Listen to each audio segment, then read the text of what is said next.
Napoleon and began the codification of the Yuan legal system. Such was the ongoing back and forth with each new Khan, with the top layer of government usually suffering a bloody overhaul and total reversal of policies with each succession. u7 died in 1320, aged only 35.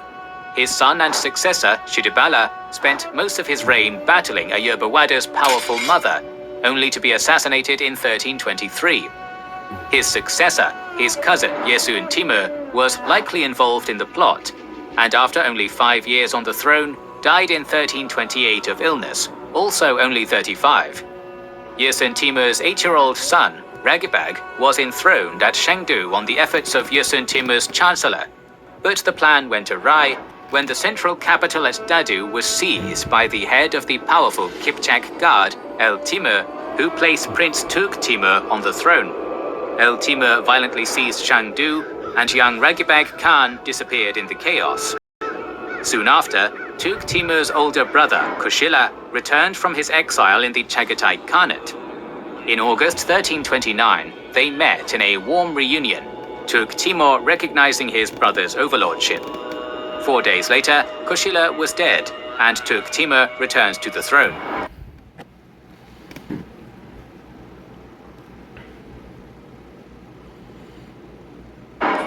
But Tugh Timur did not enjoy power for his efforts, for El-Timur of the Kipchak and his ally Bayan of the Merkit held real power, reducing the Khan to a figurehead. The Khan dedicated his reign to studying Chinese classics, practicing his calligraphy, and suffering immense guilt over his brother's murder. When he died in 1332, he had declared his brother's son, Iringibal, as his heir in place of his own minor son. An aging and ill El-Timur reluctantly agreed, and the 6-year-old Iringibal was duly enthroned as Great Khan, only to die 2 months later. The court pressured El-Timur to recall Iringibal's exiled older half-brother, Toghon Timur, though not before El-Timur married his daughter to him. Toghon Timur was the longest reigning Yuan sovereign after Kublai, ruling from 1333 until his death in 1370. At first, he, like his predecessors, was a puppet. On El-Timur's death, his ally Bayan took his place. He desired restoration to an imagined good old days under Kublai and sought to enforce separations between Mongols and Chinese, which had blurred over previous decades. Chinese were banned from many government offices, forbidden from learning Mongolian and other West Asian languages. The civil service examinations were cancelled, the general population disarmed, and their horses were confiscated. Yet Bayan also wanted to make the government more efficient by cutting court expenditures and reducing stress on the empire's population by decreasing the high fees on the salt monopoly, encouraging agriculture, and improving and speeding up the government relief system. All his efforts were, of course, signed off by the young Toghon Timur, who lived in fear of him. Bayan's centralization of power and willingness to respond to rumors of threats with great violence galvanized resistance to him, including by his own nephew Togto. In spring 1340, Togto and Toghon Timur exiled Bayan, who died a month later. With him went the last of those who wanted to go back to the old ways, succeeded by those who recognized and even celebrated the Sinicization of the Mongol dynasty. The new generation of court leadership was symbolized by Togto. Only 26 years old at Bayan's ouster, Togto was well educated and raised to prominence by his uncle. Unlike Bayan, Togto had no misconceptions about restoring things to Kublai's time. To Togto, Chinese culture and Confucianism were to be appreciated. Believing all dynastic problems could be solved with a steady hand and powerful government, Togto sought to centralize and strengthen the Yuan with a variety of reforms. His first period as chancellor saw the removal of the last of Bayan's allies, the restoration of the civil service examinations, greater incorporation of Confucian scholars into government than ever before, and actual visibility to Toghon Timur Khan. The Khan's family gave a decree denouncing his uncle Tugh Timur for murdering Kushila and had Tugh Timur's surviving son executed.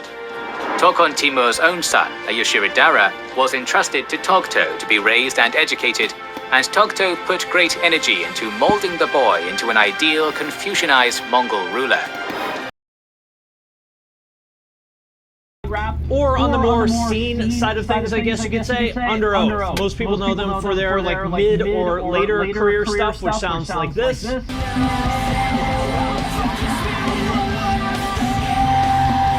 And along with the Used and From First to Last, like, I would consider them one of the definitive mall screamo bands. They had the good cop, bad cop vocals, the white belts, the bootcut girl jeans, the whole 9 yards. But to me, they will always be this band. This!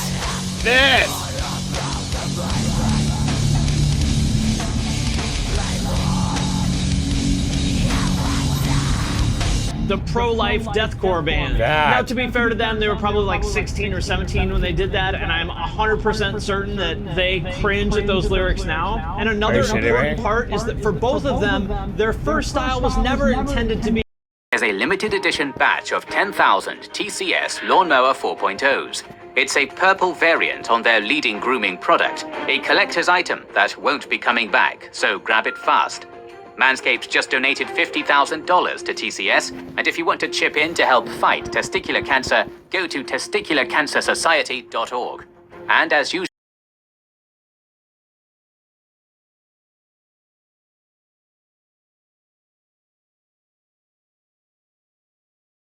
usual, we've got a special offer. Use our code TCSKings to get 20% off your order and free shipping. Join the Manscaped movement, and don't forget to take care of your pair. The fall of the Mongol Empire is poorly represented in most. That's a fucking crime, Samsung. We're trapped in the ribcage of a wildebeest. Come join the feast.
Hey, Rorschach.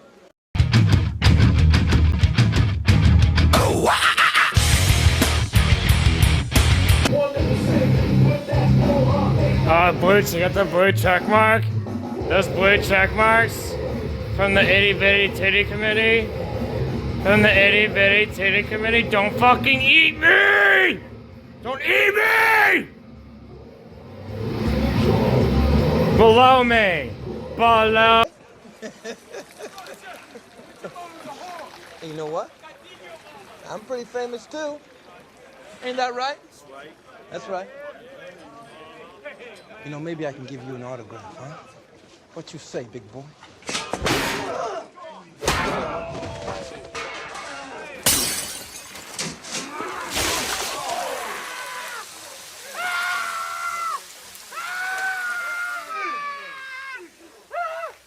None of you seem to understand. I'm not locked. Hey guys. Institutions. This sounds like your average insane leftist who gets in everybody's face and starts screaming that you can't have any input because you're white and you don't understand the plight of black people. Hey guys, happy Friday. So we are You will not profit off our help! Step the fuck back!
That's a fucking crime, Samsung.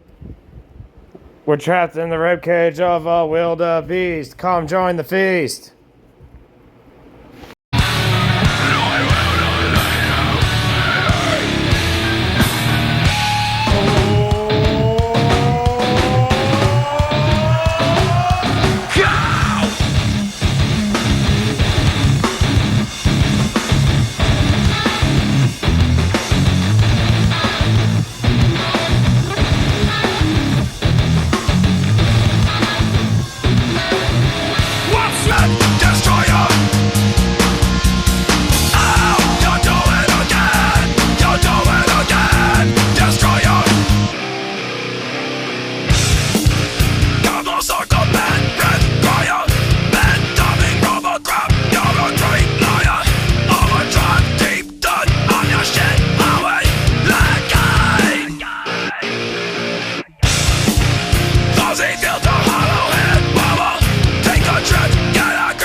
And there's only one Static X Destroyer.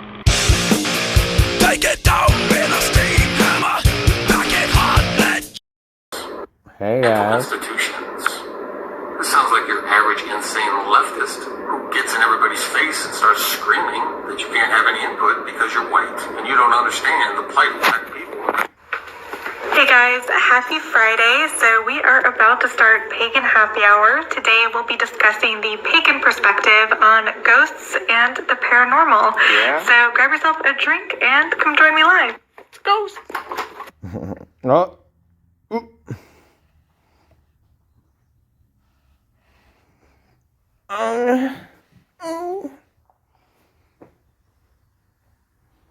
Man, your aim is way off, dude. Way off.